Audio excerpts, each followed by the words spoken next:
आता आपण या 5 नंबर क्रमांकाच्या साईराज कॅम्प्युटरला भेट देणार आहोत। या ठिकाणी काय कामकाज चालते हे पाहणार आहोत।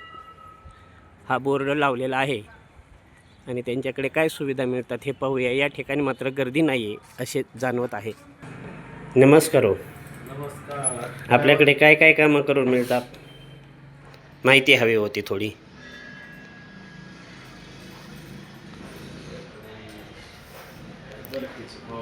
भरती फॉर्म, अजून कॉलेजचे फॉर्म वगैरे। हां, शासकीय योजना कोणत्या, लाडक्या बहीणसारखी? हां, अजून लाडक्या बहिणीचं आपण काय काय करतो?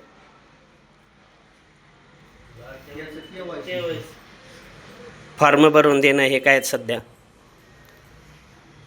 काही राहिलेले असतील त्यांच्याबद्दल काय? नाही, त्याचं काही अजून अपडेट नाही। बरं, जातीचे दाखले, उत्पन्नाचे दाखले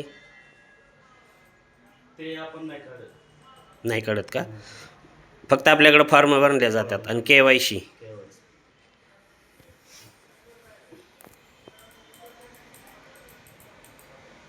आपण तर या ठिकाणी डोमासाईल, जातीचा दाखला, उत्पन्नाचा दाखला, नॉन क्रिमिनल हे तर लिहिलेलं आहे। हे दिल्या जात नाही ना आपल्या इथून? नाही, दुसऱ्याचा ID वापरून काय? नाही, म्हणजे आपण कोणाचा ID वापरत नाही, स्वतःच। स्वतः नाही। भरतीसाठी माहिती हां, नाही ते फॉर्म आहे, परंतु मांडोगण फराटामध्ये 2च अधिकृत सेंटर आहेत आणि इतरांबद्दल 100-200 रुपये घेतलेल्या तक्रारी आलेल्या आहेत। त्यामुळे माहिती घेणं आवश्यक वाटलं। म्हणजे आपण हे उत्पन्नाचे दाखले देत नाहीत, नाही, मग आपण हा बोर्ड का लावलेला आहे? हे भरतीसाठी लावलंय। पोलीस भरती माहिती काढून मिळतील असं त्याच्यावरती लिहिलं आहे हो सर। नाही, काढून नाही। आता तिथं तर आपण दिलं ना, शासकीय दाखले काढून मिळतील। आपण देत नसाल तर मग हे कशासाठी लावलं नेमकं? नाही, ते जुनं आहे, लावत नाही, काढत नाही। आपल्याला खात्री ना आपण नाहीत काढत? नाही। ओके, खूप छान प्रतिक्रिया दिली, धन्यवाद।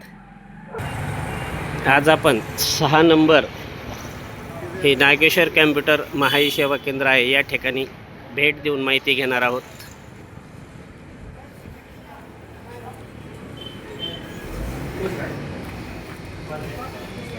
नमस्कार हो। आपल्याकडे कोणती कोणती कामे केली जातात?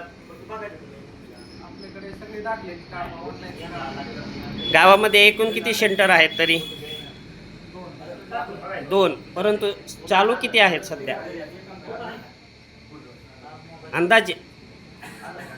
महाई सेवा केंद्र 2 हां, आहेत, CSC सेंटर आहेत बरेच। बरं, ते KC सेंटर हे अधिकृत की अनधिकृत असं काय, त्याबाबत आपण काही माहिती आहे का? त्याबद्दल आपल्याला काय नोंदणी, थोडक्यात म्हणजे किती लोकांची नोंदणी आहे रीतसर? नंबर आहेत सगळ्यांकडे। हां हां, ते इतर दाखले देऊ शकतात का? आता आपण 1-2 मध्ये आपण आहात, 2-3 मध्ये, त्यामधून माहिती आम्हाला हवी आहे की आपण हां, त्यांना काय काय कामं करता येतात समजा? बाकी ऑनलाईन काम करू शकतात। फक्त दाखले देऊ शकत नाहीत कोणते ना? खूप छान माहिती दिली आपण। आता सध्या काय आपल्याकडे कोणती योजनेसाठी गर्दी आहे? आता लाडकी बहीण KYC याची मुदत किती आहे? 18 तारीख म्हणजे उद्याच? खूप छान प्रतिक्रिया दिली।